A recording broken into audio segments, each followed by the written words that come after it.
Jokowi meninggalkan Solo pada sore hari Kamis 26 Juni 2025. Nah, saya buat konten video ini pada 5 Juli.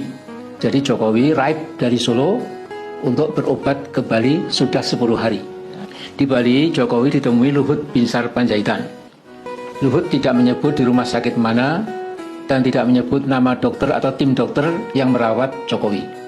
Luhut hanya menyampaikan salam Pak Prabowo pada Jokowi dan menyampaikan salam Jokowi pada Pak Prabowo. Jadi yang jelas teka-teki kemana Jokowi akan berobat terjawab sudah. Mereka yang mengira Jokowi pergi ke luar negeri diam-diam sudah terjawab. Tetapi keinginan tahu masyarakat tentang keadaan kesehatan Jokowi tetap tidak terjawab. Mulai sembuhkah dia atau masih kurang lebih sama atau justru tambah parah?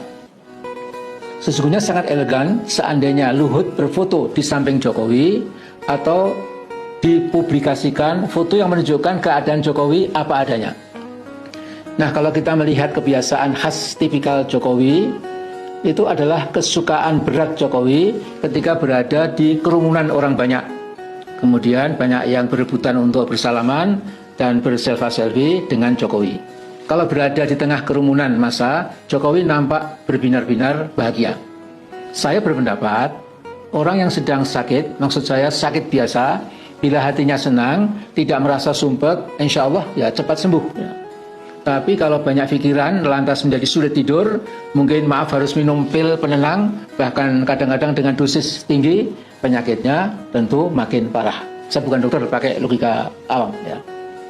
Kalau sakitnya Jokowi jelas dikarenakan tumpukan masalah yang menghimpitnya, tentu makin runyam. Misalnya ijazah palsu salah satunya. Manusia Jokowi adalah produsen kebohongan yang cukup produktif. Dia punya gairah tinggi ketika sebagian besar rakyat menelan begitu saja berbagai kebohongannya. Ketika banyak orang melahap kebohongannya, Jokowi jadi sehat dan bugar. Namun, kata pepatah Jawa, ya, becik ketitik Allah ketoro. Kebaikan itu akhirnya mudah dikenali, sementara kejahatan akhirnya juga kentara. Nah, mayoritas bangsa Indonesia setelah 10 tahun Jokowi berkuasa, akhirnya mengetahui jenis manusia macam apa Jokowi itu.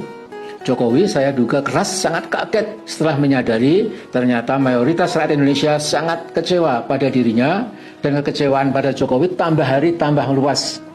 Saya tidak tahu berapa persen anak bangsa yang marah dan kecewa pada Jokowi. Kalau melihat sangat banyak jumlah orang yang dulunya itu jadi Jokower, kemudian berbalik menjadi pengkritiknya, kenyataan ini memperparah tekanan kejiwaan Jokowi.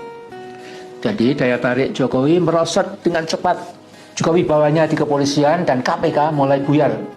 Kalau si Bobi jadi dipanggil KPK dan akhirnya kepolisian atau Polri yang dulu sepenuhnya dikendalikan Jokowi, sekarang sudah tidak lagi, maka semua berubah dengan cepat. Purnawirawan TNI terus mendesak DPR, DPD dan MPR segera memulai proses pemakzulan Gibran. Tentu ini menambah kalut pikiran Jokowi. Pengetahuan Jokowi ternyata nol besar tentang Undang-Undang Dasar kita ketika dia mengatakan pemilihan presiden dan wakil presiden merupakan satu paket. Jadi kalau Gibran anak saya harus di-impeach ya, maka Pak Prabowo juga dong. Iya, pemilihan presiden kemarin kan satu paket, bukan sendiri-sendiri. Jadi tidak bisa menerima presiden tapi tidak menerima wakilnya. Ya memang mekanismenya seperti itu. Ini betul-betul kebodohan Jokowi ya. Jadi dia tidak menguasai apa yang tertulis dan yang tersirat dalam Undang-Undang Dasar Republik Indonesia tahun 1945. Mungkin saja Jokowi belum pernah membaca dan memahami konstitusi secara sungguh-sungguh. Memakzulkan Wapres tidak juga harus memakzulkan presiden. Itu diatur secara gamblang dalam pasal 7A dan 7B Undang-Undang Dasar kita. Nah, kepercayaan diri Jokowi tentu merosot dengan cepat setelah menyadari bahwa seorang presiden bekas akhirnya pasti powerless, tidak punya kekuasaan apa-apa lagi. Ya. Boleh jadi andai kata Jokowi bisa pulih sehat dan nongol lagi setiap hari di medsos, pengaruhnya pun juga sudah mengecil alias susut. Jadi ternaknya yang cukup banyak tidak lagi punya antusiasme untuk berkunjung ke rumahnya di Solo. Jadi makin lama makin sepi, sunyi sendiri. Ya.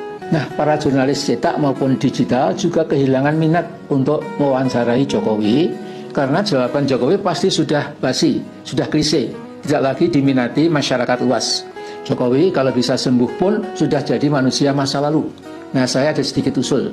Kalau bisa, Jokowi setiap 3 hari nongol di layar televisi, biar rakyat tahu kondisi kesehatannya kayak apa.